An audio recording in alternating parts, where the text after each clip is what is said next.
Do you wonder why you have to feel the things that... Hey guys, this is Rob Springer, Connections Pastor at SCC, and just wanted to give you a few insights from this past Sunday's message. I believe in God, but my life wouldn't show it. And Jason Chenowith, our youth pastor, gave us a great message and teaching out of the book of John, chapter 4, verses 4 through 42.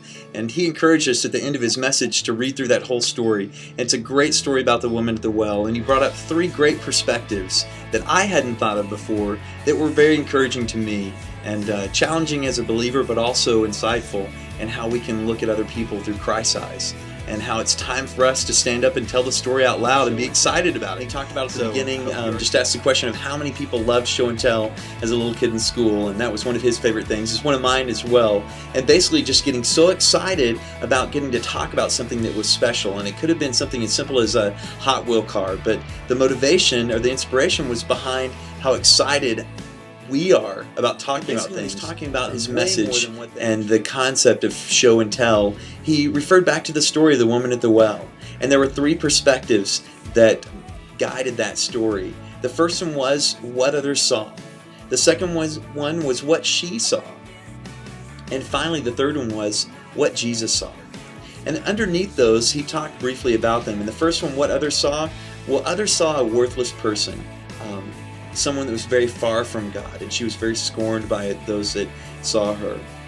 What she saw, the second perspective, was a broken heart. She was brokenhearted. She probably viewed her life as a wasted life, and a life that didn't make any sense.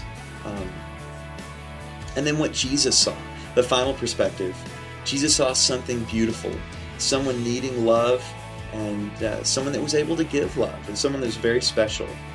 And he went on to talk about what did Jesus know, or what does Jesus want us to know. And here are three things that Jason told us out of that story that he believes Jesus wants us to know.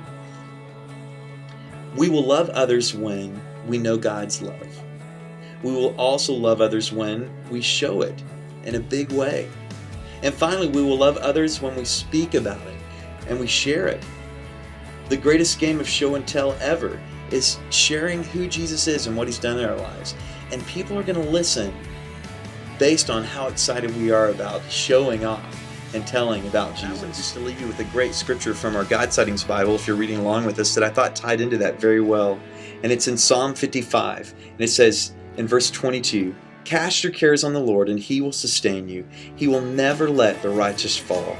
And as for me, I trust in the Lord." By challenging us to read the story in John chapter 4, verses 4 through 42. So I challenge you the same, to read the story and look back and see what Jesus saw and his perspective and how life has changed. It changed many other lives. Well, God bless you, and I hope you tune in next Sunday with us, or join us and invite a friend. Have a great day. God bless you. Just fight the good fight, 'cause the pain that you've been feeling is just a dark before